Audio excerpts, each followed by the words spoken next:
اللهم صل على سيدنا محمد يا رب صل وسلم دائما.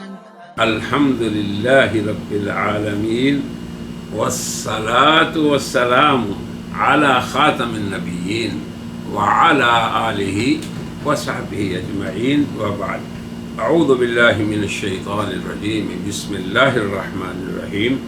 وما محمد إلا رسول قد خلت من قبله الرسل أفإن مات أو قتل انقلبتم على أعقابكم. صدق الله العظيم. سامعین و ناظرین،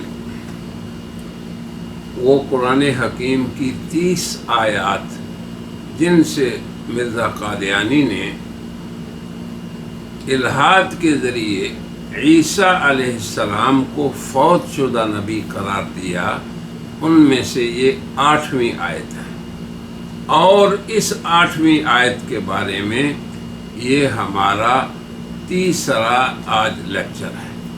کیوں؟ ایک آیت پہ اس قدر زور اس لیے کہ اس کے اندر بعض علمی اصطلاحات کا استعمال ہوا ہے۔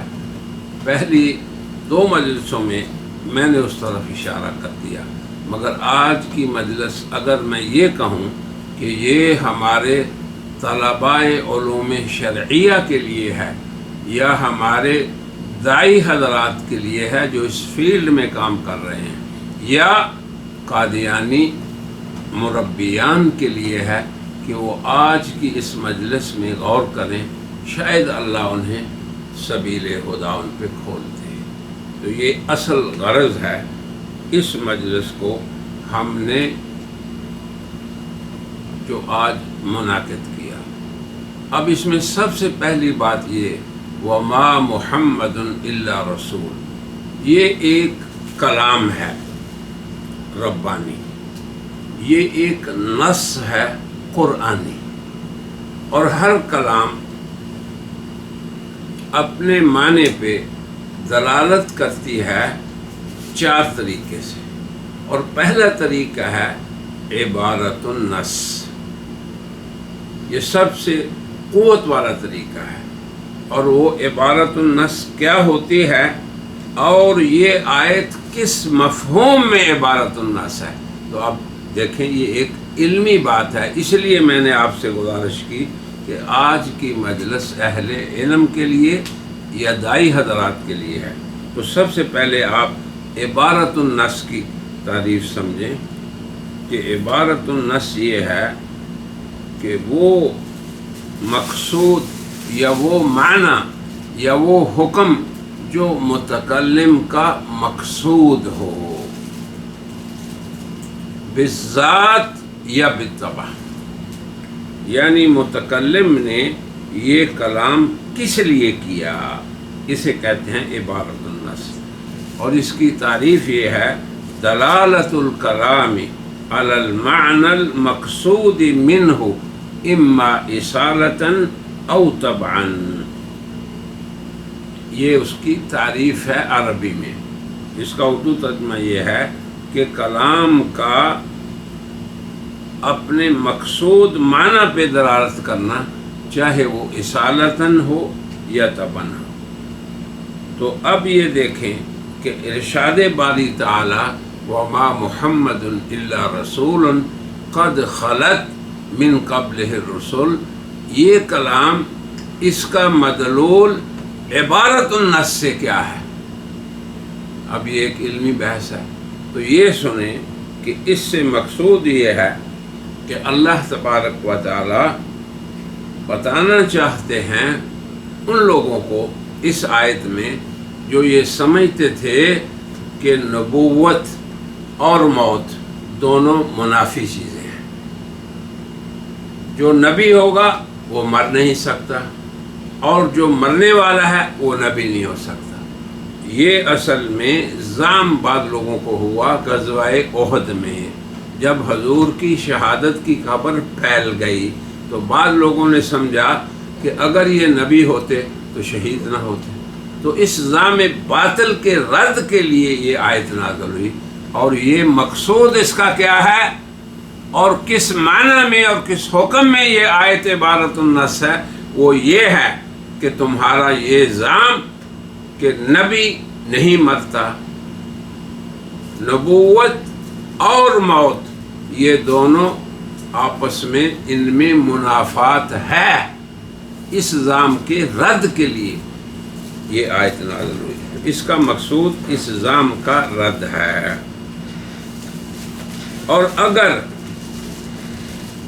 منافات ہوتی نبوت اور رسول میں تو پھر تو کوئی نبی بھی نہیں مرتا، کوئی نبی بھی اس دنیا میں جب آتا تو پھر اس دنیا سے نہ جاتا.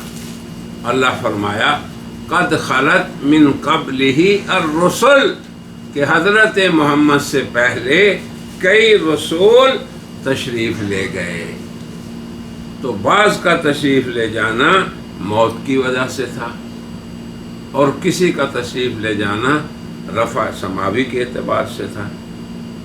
اب مرزا صاحب نے ایک یہاں دوسری بات کی، وہ کیا، یہ بات سمجھنے والی ہے. اپنے ترجمے میں مرزا صاحب نے کہا کہ ترجمہ اس کا یہ ہے کہ محمد صلی اللہ علیہ وسلم رسول ہی ہیں اور ان سے پہلے تمام رسول فوت ہو گئے. یہ ہے مرزا صاحب کا ترجمہ. اب دیکھیں آپ اس کو سمجھیں کہ یہ کیوں غلط استدلال ہے. اس لیے کہ سالبہ کلیہ یہ ایک اصطلاح ہے. سلب کلی یہ ہوتا ہے کہ کوئی حکم موضوع کے تمام افراد سے ان کا سلب ہو. جیسے میں کہتا ہوں مثلا آپ کی بستی میں 100 آدمی ہے، میں کہتا ہوں کہ آپ کی بستی میں کوئی مریض نہیں، تو یہ سلب کلی ہے کہ کوئی بھی یہاں مریض نہیں. یا میں کہتا ہوں کہ آپ کے گاؤں میں کوئی بھی عالم نہیں، یہ بھی سلب کلی ہے، سب سے عالم ہونے کی نفی ہے. یا میں یہ کہتا ہوں کہ آپ کی بستی میں کوئی بھی جاہل نہیں، یہ بھی سلب کلی ہے.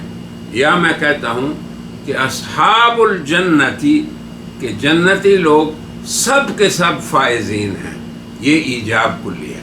تو جب سلب کلی ہو تو اس کا جواب میں یا اس کے توڑ میں یا اس کی نقد میں ایجاب کلی نہیں آتا. یہ عقل کی بات ہے، یہ منطق کا ضابطہ ہے کہ سلب کلی کا توڑ ایجاب جزئی سے ہوتا ہے. اس کی مثال پہلے ہم نے اور دی تھی، آج ہم اور دے رہے ہیں. جب میں آپ کو کہتا ہوں آپ 100 آدمی ہیں، میں کہتا ہوں آپ میں سے کوئی بھی عالم نہیں، تو آپ میں سے ایک آدمی عالم ہو کے ظاہر ہو جائے تو میری بات ختم ہو گئی. ایک ہو یا 100 میں سے بعض ہوں یا 100 میں سے اکثر ہوں. اب اس آیت کو سمجھیں. جب لوگوں نے یہ کہا کہ نبی کوئی بھی مرتا نہیں، تو اللہ نے اس کے جواب میں اگر یہ کہتا کہ فلاں ایک مر گیا ایک، تو اب یہ اس کا توڑ ہو گیا. مگر اللہ نے ایک کی بات نہیں کی، نہ بعض کی بات کی، بلکہ کہا قد خلت من قبلہ الرسل، کئی رسول گزرے ہیں. تو یہ اللہ نے مؤکد کر دیا اس بات کو کہ نبوت اور موت میں کوئی منافات نہیں، اگر ہوتی تو کوئی بھی نبی نہ مرتا. اب یہاں پہ مرزا صاحب نے ایک عجیب اشکال بنایا ہے اور ایک عجیب بات کی ہے. وہ کیا کہ اس آیت کا ماحصل یہ ہے کہ ایک نبی دکھاؤ جو آج تک زندہ ہو، ورنہ اللہ کے کلام کی تکذیب ہو جائے گی. کیوں؟ یہ کیوں کہا انہوں نے؟ اس لیے کہ انہوں نے ترجمہ یہ کیا کہ ما قبل سارے ہی نبی فوت ہو گئے. اب اللہ تو یہ کہہ رہا ہے، تو اللہ کی دلیل یہ ہے. تو اگر آپ کہیں ایک زندہ ہے تو یہ اللہ کے کلام کی تکذیب ہو گئی. ہم یہاں کہتے ہیں کہ مرزا صاحب کا یہ کہنا کہ سب فوت ہو چکے، یہی غلط بات ہے، یہی غلط انہوں نے نتیجہ نکالا. کیوں کہ انہوں نے یہ کہا کہ عیسیٰ ما قبل محمد کا نبی ہے، اور ہر نبی جو ماقبل محمد تھا وہ فوت ہو چکا. یہ بات کلیت کبریٰ یہ بالکل غلط ہے. قرآن نے یہ بات نہیں کہی. قرآن نے یہ کہا کہ خلت من قبلہ الرسل، اور من قبلہ صفت ہے کس چیز متعلق ہے، کس سے؟ خلت سے. یعنی آپ صلی اللہ علیہ وسلم سے پہلے کئی رسول گزر چکے ہیں. تو اب آپ دیکھیں یہاں تو سب کا ذکر ہی نہیں، نہ یہاں سب کا ذکر کرنا عقل کی بات ہے، غیر معقول ہے کہ سب کا ذکر کریں، کیونکہ سلب کلی کے جواب میں کیا آتا ہے اس کو توڑنے کے لیے؟ یا ایک، یا بعض، یا بہت سے. اب آپ دیکھیں کہ اس آیت کے شان نزول کو اگر آپ دیکھیں تو وہ یہ کہہ رہے ہیں کہ نبی مرتا نہیں، کوئی نبی نہیں مرتا. اور اللہ کیا کہہ رہے ہیں؟ قد خلت من قبلہ الرسل، کئی رسول گزر چکے ہیں. تو اب اس جگہ پہ یہ ذکر کرنا کہ سب مر گئے یہ خلاف عقل بات ہے، یہ شان نزول کے خلاف ہے، یہ عقل کے خلاف ہے، بلکہ نقل کے بھی یہ خلاف ہے. تو مرزا صاحب نے سب کا موت کا دعویٰ کر کے یہ پہلے سب سے جھوٹ بولا اور غلط استدلال کیا، اور اسی پہ اپنے باطل مغالطے کی بنا رکھی. آیت نے صرف یہ بیان کیا تھا وما محمد الا رسول، وہ رسول ہیں اور ان سے پہلے کئی رسول گزر چکے. ایک کا ذکر نہیں کیا بلکہ بہت سوں کا ذکر کر دیا. تو یہ پھر بھی یہ جزیہ ہے، ایجاب جزئی ہے. دیکھیں کوئی نہیں ایسا، یہ سلب کلی ہے. ایک ایسا ہے، یہ ایجاب جزئی ہے. یاد رکھیں آپ بھی، جب میں نے کہا کہ آپ میں سے کوئی اس دریا کو پار نہیں کر سکتا، یہ سلب کلی ہے. اب 10 آدمی کھڑے تھے، ایک پار کر گیا تو میرا دعویٰ باطل ہو گیا، ٹوٹ گیا، ختم ہو گیا. جب لوگوں نے یہ کہا کہ کوئی نبی نہیں مرتا، تو اللہ نے اگر ایک کا ذکر کر دیا ہوتا تو یہ ٹوٹ جاتا، کلیت ٹوٹ جاتی. مگر اللہ نے یہاں پہ ایک کا ذکر نہیں کیا، نہ بعض کا، بلکہ بہت سوں کا ذکر کیا. تو اب ان کا یہ زوم باطل ختم ہو گیا. رہا مرزا صاحب کا یہ کہنا کہ اللہ کی دلیل ٹوٹ گئی، تو یہ مرزا صاحب نے ایک باطل امر پہ اس کی بنا کی. اللہ نے یہ دلیل نہیں بیان کی کہ سب فوت ہو گئے، کیونکہ سلب کلی کے جواب میں ایجاب کلی نہیں آتا، اس کو توڑنے کے لیے ایجاب جزئی آتا ہے، ورنہ کلام میں غباوت ہوگی، سفاہت ہوگی اور متکلم بیوقوف سمجھا جائے گا. تو مرزا صاحب کا اس امر پہ استدلال اور اس مغالطے پہ قائم رہنا کہ یہ اللہ کی دلیل کو جھٹلانا ہوگا، یہ بذات خود اپنی جگہ ایک باطل عمل ہے. تو اس مغالطے کا ہم نے یوں ازالہ کر دیا. اب مرزا صاحب کی عبارت سنیں. اس آیت کا ماحصل یہ ہے کہ اگر نبی کے لیے ہمیشہ زندہ رہنا ضروری ہے تو کوئی ایسا نبی بتاؤ پہلوں میں سے جو زندہ ہوا ہو. تو پھر جو آج تک زندہ ہے اور ظاہر ہے کہ مسیح ابن مریم زندہ ہے، تو پھر دلیل جو خدا تعالیٰ نے پیش کی صحیح نہیں. کیا پیش کی؟ کہ سب مر گئے. یہ نہیں اللہ نے کہا، یہ جھوٹ ہے مرزا صاحب کی طرف سے. اللہ نے کہا کہ بہت سے گزر گئے. تو اس کذب بیانی پہ مرزا صاحب نے اس کی بنیاد رکھی.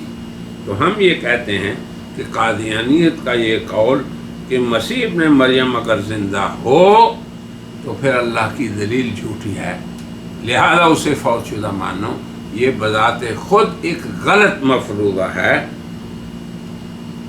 کیوں کہ اللہ نے مسیح ابن مریم کو خصوصی استثناء دیا ہے اور اس کے بارے میں آیات نازل کی. اس آیت کا مقصود یہ نہیں، عبارت النص اس آیت کی اور مضمون اس کا صرف اتنا ہی ہے کہ حضرت محمد صلی اللہ علیہ وسلم اللہ کے رسول ہیں اور ان سے پہلے کئی رسول گزر چکے، اور رسالت اور موت میں منافات نہیں ہے. بس یہی مضمون ہے آیت کا اور اس کے علاوہ کچھ نہیں۔ اب مرزا صاحب کا یہ کہنا کہ نبی کے لیے ہمیشہ زندہ رہنا ضروری ہے، یہ کسی کا بھی قول نہیں۔ نہ مسلمان امت ہمیشگی عیسیٰ کے لیے مانتی ہے، وما جعلنا لبشر من قبلک الخلد، کسی کے لیے ہمیشگی نہیں۔ مسلمان امت یہ کہتی ہے کہ عیسیٰ نازل ہوں گے، عیسیٰ شادی کریں گے، ان کی اولاد ہوگی، عیسیٰ مریں گے، ان کا جنازہ بھی ہوگا، تو کہاں ہمیشگی ہوئی؟ دوسرا پھر مرزا صاحب کا یہ کہنا کہ تمام رسول بشمول عیسیٰ وفات پا چکے، تو یہ قول کرنا قائل کا یہ اللہ کی ان آیات کی اور جناب محمد رسول اللہ کی ان احادیث کی جو کہ متواتر ہیں تکذیب ضرور ہے۔ مسلمانوں کا عیسیٰ کی حیات کا قول یہ اللہ کی دلیل کی تکذیب نہیں، اللہ نے کہا ہی نہیں کہ سب فوت ہو گئے۔ یہ بھی مسئلہ ضروری سمجھیں قادیانی مربی خصوصاً، کیونکہ وہ اس بات کو نقل کرتے ہیں۔ اب مرزا صاحب کی منطق جو ہے وہ معکوس ہے، اور وہ کیا کہ ہم یہ کہتے ہیں کہ سلب کلی کا رد ایجاب جزئی سے ہوتا ہے، مگر وہ مرزا صاحب جو ہیں وہ اس کو تسلیم نہیں کرتے۔ سلب کلی کا رد وہ ایجاب کلی سے کرتے ہیں، یہ ہے منطق معکوس۔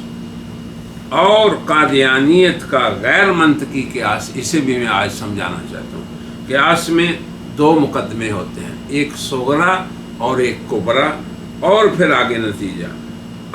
اب منطقی قیاس جو قادیانیوں کا ہے اس کو سمجھیں۔ صغرا یہ ہے کہ عیسیٰ ابن مریم ما قبل کے نبی ہیں، کبرا یہ ہے کہ ما قبل محمد صلی اللہ علیہ وسلم تمام انبیاء فوت چکے، نتیجہ کیا ہے کہ عیسیٰ فوت ہو چکے ہیں۔ ہم یہ کہتے ہیں کہ یہ شکل اول کے لیے شرط یہ ہے کہ صغرا موجبہ ہو اور کبرا کلیہ ہو، جبکہ اللہ کے کلام میں کبرا کلیہ نہیں۔ اللہ کا کلام یہ ہے کہ ان سے پہلے کئی رسول گزر چکے، یہ جزیہ ہے، یہ کلیہ نہیں، اور نہ ہی الاستغراقیہ ہے، اور پھر من قبل ہی یہ ظرف ہے۔ تو یہ ساری باتیں اس بات کی دلیل ہیں کہ یہ کلیہ نہیں۔ چوتھی بات یہ ہے کہ حضرت محمد صلی اللہ علیہ وسلم مرسلین سے نکل جاتے ہیں اگر ہم یہ کہیں کہ سب رسول فوت ہو گئے، تو خود محمد صلی اللہ علیہ وسلم کہاں گئے؟ اسی طرح عیسیٰ کے بارے میں مل مسیح ابن مریم الا رسول قد خلت من قبل الرسل، اگر یہاں بھی یہ کہیں تو پھر عیسیٰ مرسلین سے نکل گئے۔ یا دوسری بات یہ کہ شروع میں اللہ نے موسیٰ عیسیٰ کے بارے میں کہا مل مسیح ابن مریم الا رسول، حضرت کے بارے میں کہا ما محمد الا رسول، اور آخر میں جا کے یہ کہہ دیا کہ مرسلین وہ ہیں جو پہلے جا چکے۔ تو یہ قباحتیں لازم آ رہی ہیں مرزا صاحب کے اس ترجمے سے کہ سب رسول فوت ہو گئے۔ نہ اللہ نے یہ کہا، نہ قرآن کا یہ نص ہے، اور نہ ہی یہ تقاضا ہے سبب نزول کا۔ سبب نزول میں یہ بتایا گیا کہ حضرت محمد اللہ کے رسول ہیں، اور رسول کے لیے افإن مات مرنا ممکن ہے۔ اب آپ کو پتہ ہے جب یہ آیت نازل ہوئی اس کے بعد حضور اکرم صلی اللہ علیہ وسلم کئی سال تک زندہ رہے۔ یہ بھی یاد رکھیں غزوہ احد میں آیت نازل ہوئی، مگر رد اللہ نے اس پہ اس وقت کر دیا کئی سال آپ کی وفات سے پہلے۔ اسی لیے جب آپ کی وفات ہوئی تو حضرت ابوبکر نے اسی آیت کو پڑھا، اور نظر ان کی اس بات پہ تھی افإن مات پہ، کہ رسول اکرم صلی اللہ علیہ وسلم کا فوت ہونا یہ ایک امکان ہے۔ اب امکان سے کہ یہ چیز ایسے ممکن ہے، وقوع پہ دلالت کرنا یہ حماقت ہے، یہ سفاہت ہے۔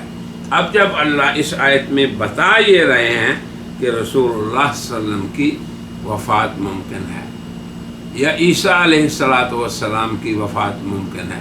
ان کا تو ذکر نہیں افائم ماتاؤ کو تیرا، لیکن حضور کا ذکر ہے افائم ماتاؤ کو تیرا۔ تو اگر آپ وفات پا گئے یا شہید ہو گئے تو کیا تم پھر جاؤ گے؟ اب یہ آیت صرف بیان کر رہی ہے جناب محمد رسول اللہ کی وفات کے امکان کو، اس سے حضرت عیسیٰ کی وفات ثابت کرنا یہ بالکل غیر معقول بات ہے، اس کا قرآن سے کوئی تعلق نہیں۔ اسی طرح مرزا صاحب کا جو استدلال ہے کہ سب فوت ہو گئے، یہ درایتاً بھی ہم نے کہا باطل ہے اور روایتاً بھی بالکل باطل ہے۔ درایتاً اس لیے کہ اس وہم کا رد کہ کوئی رسول نہیں مرتا، اس کے جواب میں ایک وفات شدہ نبی یا بعض کا ذکر کافی ہے، مگر اللہ نے قرآن میں کثیر کا ذکر کر دیا تاکہ یہ مسئلہ مؤکد طور پہ ثابت ہو جائے کہ نبوت اور موت میں کوئی منافات نہیں۔ اور روایتاً بھی مرزا صاحب کا یہ استدلال کہ سب نبی فوت ہو گئے اس لیے باطل ہے۔ حضرت نبی کریم صلی اللہ علیہ وسلم کی وفات پر خطبہ صدیقی کیا تھا کہ انہوں نے یہی آیت پڑھی وما محمد الا رسول، بلکہ ساتھ یہ بھی پڑھی انک میت و انہم میتون۔ تو صحابہ کرام کو بتا دیا کہ رسول اور وفات ان میں منافات نہیں، یہاں عیسیٰ کا ذکر ہی نہیں۔ پھر اس آیت سے اور حضرت ابو بکر کے اس پڑھنے سے مرزا صاحب کا یہ کرنا کہ تمام صحابہ کرام کا اجماع ہو گیا عیسیٰ کی وفات پر، اس کی کوئی دلیل نہیں، کوئی ذکر نہیں۔ اس آیت میں عیسیٰ علیہ السلام کا نہ ذکر ہے اور نہ ہی یہ غرض ہے، اس سے عبارت النص سے اس کا کوئی تعلق نہیں۔ ہاں، حضرت ابو ہریرہ نے یہ فرمایا کہ اے لوگو صحابہ کے سامنے، اگر تم سمجھنا چاہتے ہو اس مسئلے کو، عیسیٰ کے نزول کو، اقرأوا ان شئتم، تو پھر یہ آیت پڑھ لو وَإِن مِّنْ أَهْلِ الْكِتَابِ إِلَّا لَيُؤْمِنَنَّ بِهِ قَبْلَ مَوْتِهِ، کہ تمام اہل کتاب ان کی موت سے پہلے پہلے دائرہ ایمان میں داخل ہو جائیں گے۔ تو یہاں تک ہم نے آج آپ کو بعض فنی چیزیں، بعض تکنیکی چیزیں ان کو بھی ذکر کر دیا، اور مرزا صاحب کی غیر منطقی قیاس اور صغرا اور کبرا اور نتیجہ اس کی مثال دے کے بھی سمجھا دیا۔ پھر یہ یاد رکھیں کہ اگر مرزا صاحب کی ساری باتوں کو بھی آپ درست مان لیں تو تب بھی عمومی حکم سے خصوصی دلائل کے ساتھ مخصوص کا اخراج ہوتا ہے۔ تو حضرت عیسیٰ علیہ السلام کے بارے میں جو قرآن حکیم کی آیات ہیں اور جب خیر الانام صلی اللہ علیہ وسلم کی احادیث ہیں، وہ اس بات پہ دلالت کرتی ہیں کہ عیسیٰ علیہ السلام کا استثناء موجود ہے، ان کا رفع پر دلائل ہیں، ہم نے جو ذکر کیے ان کے نزول پہ دلائل ہیں۔ لہذا اس آیت کو مرزا صاحب نے جو اپنے مقصد کے لیے استعمال کیا، اور وہ یہ تھا کہ عیسیٰ کو فوت شدہ کہیں، اس کا کلی طور پہ ابطال ہو گیا۔ ہماری درخواست ہے خصوصاً اپنے دائی حضرات سے، علماء سے، طلباء سے، کو اس درس کو اچھی طرح سمجھیں اور اس کی مثالوں کو بھی یاد کریں، اور پھر عوام کے سامنے آسان طریقے سے ان کے ماحول کے اعتبار سے پیش کریں۔ اور مربیان قادیانیت سے بھی ہم یہ اپیل کرتے ہیں کہ اس درس کو ہمارے سمجھیں اور سمجھ لیں کہ اس آیت کا عبارت النص کے ساتھ دلالت ہے نبوت اور وفات میں منافات ثابت کرنے کے لیے، اور اس سلب کلی کا ایجاب جزئی جو ہے وہ نقل ہے۔ اس کے علاوہ جتنے اسالیب مرزا صاحب نے اختیار کیے ان کا ابطال ہم نے کر دیا۔ اللہ تعالی ہدایت عطا فرمائے جن کے لیے اس نے ہدایت مقدر کی۔ وآخر دعوانا الحمدللہ۔